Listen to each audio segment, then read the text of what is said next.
একটা YouTube channel যখন শুরু করা হয় তখন কিন্তু সেটাতে সাবস্ক্রাইবার থাকে না, যেই কারণে ভিডিও আপলোড করলে সেই ভিডিওতে কিন্তু ভিউজ আসে না। এই যে ভিডিওতে ভিউজ আসে না, এর কারণে কিন্তু একজন ইউটিউবার মানসিকভাবে ভেঙে পড়ে। এবার ব্যাপার হচ্ছে, ইউটিউব চ্যানেল নতুন যখন থাকে সেই চ্যানেলে ভিউজ আনার যে পথটা রয়েছে সেটা কি।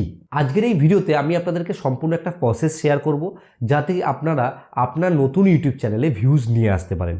আপনার যদি সাবস্ক্রাইবার সংখ্যা শূন্যও থাকে তাহলেও আপনি কিন্তু ভিউজ আনতে পারবেন। অলরেডি এই বিষয় নিয়ে অনেক ভিডিও কিন্তু আপনি ইউটিউবে পেয়ে যাবেন। সেখানে বলা হয়েছে যে এই সেটিংসটিকে অন করলেই ইউটিউবে কিন্তু ভিউজ চলে আসবে। তো কোনো প্রকার সেটিংস অন করে কখনোই কিন্তু ভিউজ আসে না। ভিউজ আনার কিছু কিন্তু রুলস রয়েছে, সেই রুলসগুলোকে যদি আমরা ফলো করি তাহলে কিন্তু অবশ্যই ভিডিওতে ভিউজ আসবে।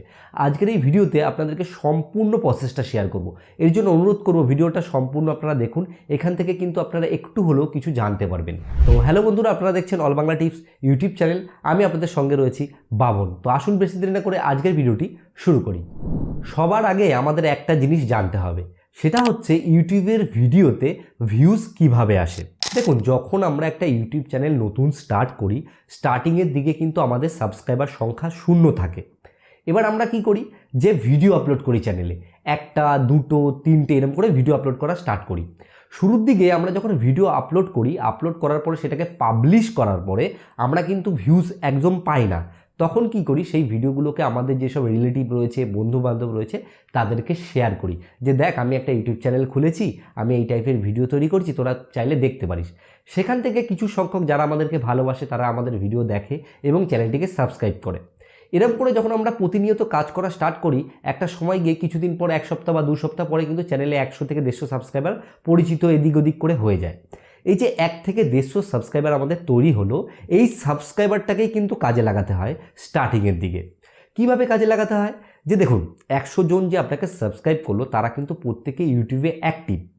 এবার আগে যে ভিডিওগুলো আপনি তৈরি করেছেন সেগুলোতে ভিউজের আশা করলে কিন্তু হবে না। এখন নতুন আপনি যে ভিডিওটা তৈরি করবেন সেটাতে আপনাকে ভিউজের প্ল্যান করতে হবে। কি করতে হবে, আপনাকে কন্টেন্ট তৈরি করা স্টার্ট করে দিতে হবে। মানে আপনি আজকে ভিডিও দিলেন, এরপর থেকে আপনি কিন্তু সেই ভিডিওটাকে দেওয়ার পরে শেয়ার করবেন না। আপনি ভিডিওটা আজকে আপলোড করলেন, আবার কালকে আপলোড করলেন, পরশু আপলোড করলেন। আপনি কনসিস্টেন্সি মেনটেন করে ভিডিওটা আপলোড করতে থাকবেন। এই ভিডিওটা আপনি মোটামুটি 30 দিন বা 50 দিন আপলোড করবেন, রেগুলার মেনটেন করে। মধ্যেখানে কোন কোন রুলস ফলো করবেন, যে দেখুন, অনেকেই বলে যে টাইটেল ভালো করে লিখতে হবে, ট্যাগ ভালো করে দিতে হবে, ডেসক্রিপশন ভালো করে দিতে হবে, ভালো করে থাম্বনেল বানাতে হবে। এগুলো তো আলাদা ব্যাপার রয়েছে। এগুলো আপনি যখন 30 থেকে 40টা ভিডিও তৈরি করবেন, আস্তে আস্তে আপনার মধ্যে কিন্তু এগুলো ডেভেলপ হবে। কারণ দেখুন, প্রথম দিন আমরা যখন একটা ভিডিও তৈরি করি, আমরা ভাবি যে এই ভিডিওটা পারফেক্ট হয়েছে। ওই ভিডিওটাই আমরা যখন 10 নম্বর দিন গিয়ে আবার 10 নম্বর ভিডিও তৈরি করব, তখন ফার্স্ট ডের ভিডিওটা যদি দেখি, তাহলে দেখবেন অনেকটা কিন্তু আমাদের কন্টেন্ট আপগ্রেড হয়েছে। তো আমরা যদি একটা টাস্ক ফিক্স করি যে আমরা 50টা, 30টা বা 40টা ভিডিও তৈরি করব, তাহলে কিন্তু সময়ের সাথে সাথে সেটা ইমপ্রুভ হবে। এবার চলে আসি সরাসরি ভিউজটা কীভাবে আসবে। দেখুন, এই যে 50টা ভিডিও আপনি তৈরি করবেন, 50টাই নিশ্চয়ই একরকম টপিকে তৈরি করবেন না, বিভিন্ন রকম টপিক চেঞ্জ হবে। এই যে 50টা ভিডিও আপনি কনসিস্টেন্সি মেনটেন করে আপলোড করছেন, তার মধ্যে একটা না একটা ভিডিও 400, 500 বা 1000 বা 1500 ভিউজ কিন্তু অবশ্যই হবে। যখন আপনার একটা ভিডিওতে ভালো পরিমাণে ভিউজ আসবে, তখন আপনি ওই ভিডিওটাকে ভালো করে অ্যানালাইজ করবেন যে কিসের মাধ্যমে ভিউজটা এসছে। ব্রাউজার ফিচারের মাধ্যমে এসছে, সাজেস্টের মাধ্যমে এসছে, নাকি সার্চের মাধ্যমে এসছে। যেই মাধ্যমে মানুষ আপনার চ্যানেলে প্রবেশ করেছে, সেই রিলেটেড নেক্সট আপনাকে কন্টেন্ট তৈরি করতে হবে, আরও বেশি এফর্ট দিয়ে তৈরি করতে হবে।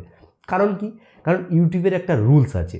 আপনি যখন ইউটিউবে কোনো ভিডিও আপলোড করে পাবলিশ বাটনে ক্লিক করবেন, ইউটিউব কি করবে, যে আপনার যে সাবস্ক্রাইবার সংখ্যা রয়েছে তাদের কাছে নোটিফিকেশান পাঠাবে, এবং তারা যারা নোটিফিকেশান যাদের কাছে পৌঁছবে, তখন ওই তৎক্ষণাৎ যারা ওই নোটিফিকেশান দেখে আপনার ভিডিওটাকে দেখবে এবং ফুল ওয়াচ দেবে, তখন ইউটিউব কি করবে, বাকি আরও কিছু লোকের কাছে সাজেস্ট করবে ভিডিওটাকে।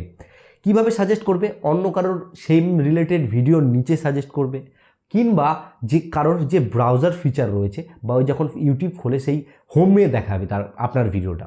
এবার যখন এই বিভিন্ন জায়গায় আপনার ভিডিওটাকে দেখানো হবে, সেখানে যদি থাম্বনেল ভালো হয়, ভিডিওর মানে ভেতরে যে কন্টেন্ট রয়েছে সেটা ভালো হয়, সেক্ষেত্রে কী হবে, অনেকেই আপনার ভিডিও দেখবে। যখন আপনার ভিডিও দেখার সংখ্যা বৃদ্ধি পাবে বা ভিডিও দেখার যে ডিউরেশনটা বা টাইমটা বেশি দেখবে মানুষে, তখন কিন্তু ইউটিউব আরও বেশি লোকের কাছে আপনার ভিডিওটাকে প্রমোট করবে। তখন কি হবে, অর্গানিকভাবে আপনার ভিডিওতে ভিউজ আসা স্টার্টও করবে। এবার ব্যাপার হচ্ছে কি, আপনি হয়তো ভাবতে পারেন যে এক লাফেই কি আমি এই জিনিসটা করে ফেলতে পারবো? এক লাফে কোনো দিন হয় না। যে কোনো ইউটিউবারকে দেখুন, এই যে আমি ইউটিউবে কাজ করছি, আমি ভিডিও আপলোড করি, আমার ভিডিওতেও যে হিউজ পরিমাণে আমি ভিউজ নিয়ে আসতে পারি তা কিন্তু নয়। পুরোটাই ডিপেন্ড করে হচ্ছে অডিয়েন্সের টেস্টের উপর। সবসময় আপনাকে জানতে হবে আপনি যেই অডিয়েন্সটা তৈরি করেছেন, 500 হোক, 1000 হোক, 100 হোক, 200 হোক, তারা কি জিনিস দেখতে পছন্দ করে, তাদের পছন্দের জিনিসগুলো কিন্তু আপনাকে ডেলিভার করতে হবে।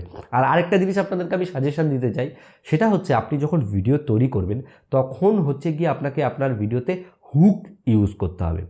হুক বলতে কি, যে ধরুন মাছ ধরার জন্য কি করা হয়, এক ধরনের হুক ইউজ করে, যে হুকের মাধ্যমে মাছটাকে কিন্তু ফাঁসিয়ে তুলে নেওয়া হয়।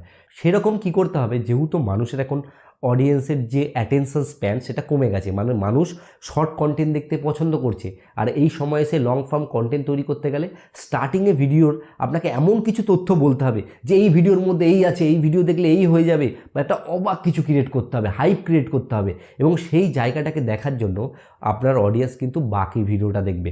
এরকম কোনো ম্যাজিক কন্টেন্ট আপনাকে কিন্তু আপনার চ্যানেলে করতে হবে।